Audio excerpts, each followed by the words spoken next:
lost Tammy while she's gone into a store. Notorious Kennels, was 8.93 too early to AI my dog? Yeah, you're a day early. But you're probably okay. Look, what I would do in a situation like this, and I run into this a lot with customers where I ship semen to, and we ship semen and it's a little early, go ahead and use it and then breed again 2 days later, and then recheck and make sure your numbers are in the 20s and you're good to go. Detroit Rap says I want him, talking about that Gabriel, our little fawn blue and tan, excuse me, fawn sable fluffy carrier, is available. And he's cheap, well, relatively. Shania Johnson, my pups are currently 6 weeks. They have been weaned off mum for like 3 weeks now. So you weaned them off a little early, but that's fine. They're eating soft kibble now, no longer mush. When do you begin to give pups water, like leaving out water bowl? Right, anytime you want to. Look, you can leave, I mean, here's the thing about leaving water out, especially if they're on dry kibble, obviously they've got to have water, right? And the moment they're on mush, when the mush starts getting thicker, they're not getting enough water anyway. So put water out right away. But remember, don't put a bowl out there with a lot of water that a puppy can get stuck in it, because they can drown in a bowl, they can get into a bowl, not get out and get cold. So just be aware of that. So what we do is we put food and water out, and we monitor what's going on. We don't leave the food, and we give them enough 10 minutes to eat food and drink water, and then we take that away.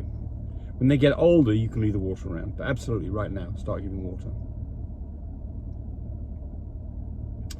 Kevin Morgan says, hey, I've been watching your videos. Can you help me explain my French Bulldog's DNA? Tell what color she is.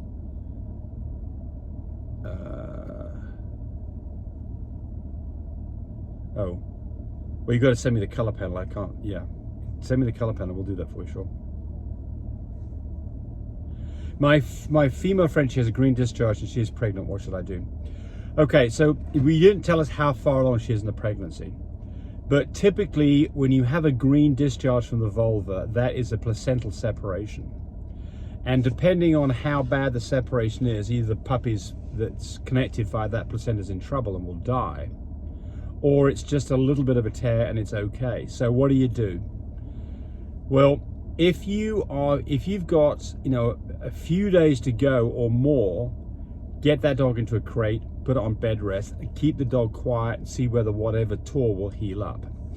If you're within a couple of days of due date, then the question is what's going to happen. And you know, if you were within a day of a due date, then probably you'd have a C-section, but you want to check and see what the progesterone level is, because you don't want to sacrifice the whole litter because you took them early and get into trouble. And more than a couple of days early is risky territory. 4 or 5 days early is very, very risky territory. So, but you can get forced into a situation where she goes into labor because she has a puppy that's died inside her too. So I think, you know, with not enough information here to give you exactly what I would do, but you need to be concerned about a green discharge. A red discharge, that's a lot less worrisome, but a green discharge typically means separation of placenta, and if it gets completely separated, that is the lifeline, umbilical cord to placenta to mum. All the nourishment, all the blood, all the oxygen comes through that connection. If that connection is lost, which obviously happens at birth, then that puppy has to start breathing regular air, and it can't do that while it's inside, it's in utero. Okay. Ruse Tribe says, great video. My female has a silent heat and had a progesterone test on Sunday. It was 1.4. I checked it on Wednesday and her number was the same. I was told that I missed it. If that was the case, wouldn't her numbers be over 50 or under 1? Yes, exactly. So you're getting bad information. So the answer is, regardless of whether a dog has been bred or not, it does not affect the progesterone levels at all. So a dog that's going into heat will typically have a number that is, now when it's not in heat, the number's like 0.2 or 0.4. When a dog starts in the first few days of the heat, its number is above that, but around a 1. And when it's been in heat for about 5 or 6 days, then the number's above a 1, typically. So you have to worry about the machine a little bit, because some machines don't read very well at the low numbers. But typically a 1.4 would mean beginning stages of heat, probably about 5 to 7 days into heat, and I would do another test in about another 3 or 4 days, make sure the number's going up. And you're lucky, or you're clever, because if that dog really is in a silent heat, you're smart and got it figured. So what would you see if you'd missed it? Like you say, for the next 2 months after the dog has gone through a heat cycle, the number's high, 30s, 40s, 50s, 60s, not one. So a dog that is less than like 0.5 is a dog that's probably not in heat at all. A dog with a 1.4, maybe beginning stage of heat, you haven't missed anything, you're good to go.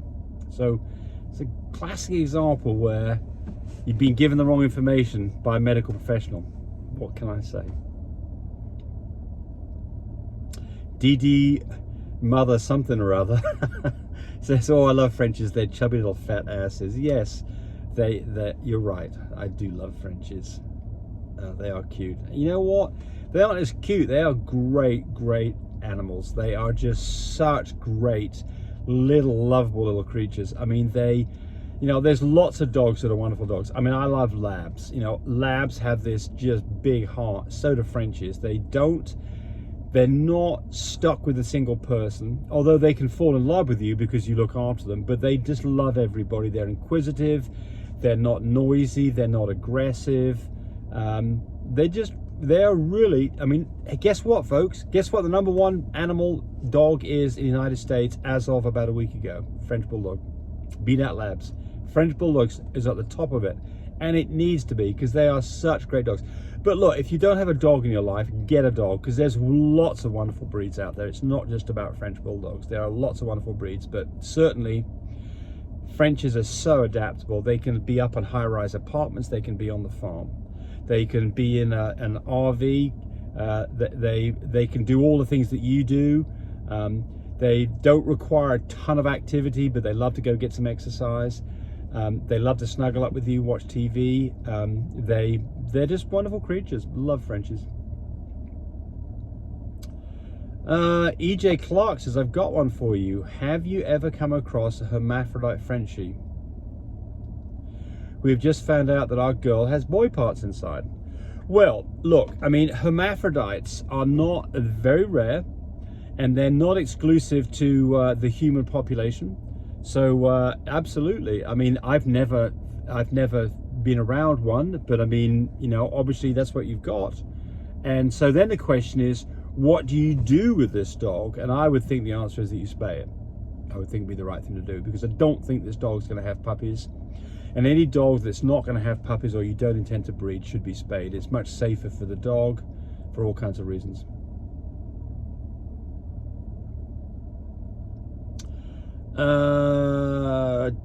Jessica Valdiva, can you explain DNA ASIPSY, shaded yellow? Can Frenchies have that in their DNA? Not that I know of. Don't know anything about it. Sorry, not going to be much use on that one. Michael Wheezy, my pup's 3 weeks old, but one of them keeps aspirating every single time she feeds off mom. She doesn't have a cleft palate. Why does she happen? What should I do about it? I place on the nipples with less milk coming out, but no matter what, she sounds very congested when feeding, and every time she feeds. I'm always sucking at least a little bit of milk out of her nose. Very frustrating. She has a run to litter. Will the transition them to food in a few days? Okay, so yeah, so this is something that I do see, where you've got a puppy in a litter, and every time you go in there, it's got milk running out of its nose, right? So what do you do in this situation? So you do exactly what you're doing, which is get a aspiration bulb, get a suction bulb and suction out the milk when you see it. And what you also, the other part about this is just let the puppy get on with it.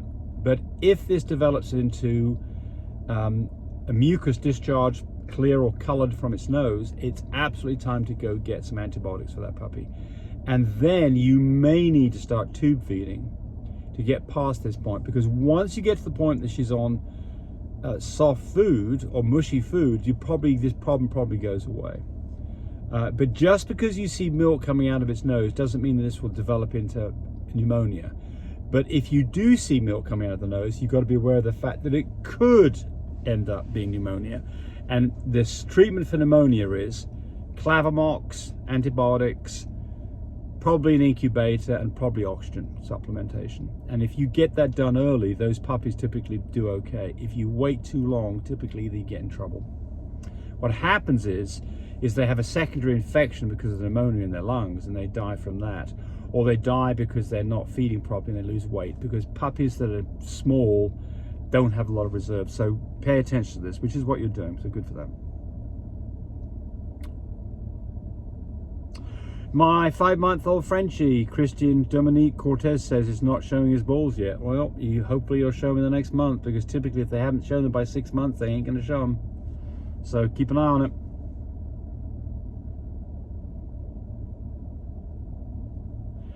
Daniel Medbury, I used your Giardia test kits and followed up with the vet, both positive. Right, the Giardia kits are great. So the first thing is, thanks for buying a product from us. We appreciate that. I really have a lot of faith in the Giardia test, and less faith than I do in my vet. It's hard to detect Giardia in a stool sample, and it's much easier to do a snap test.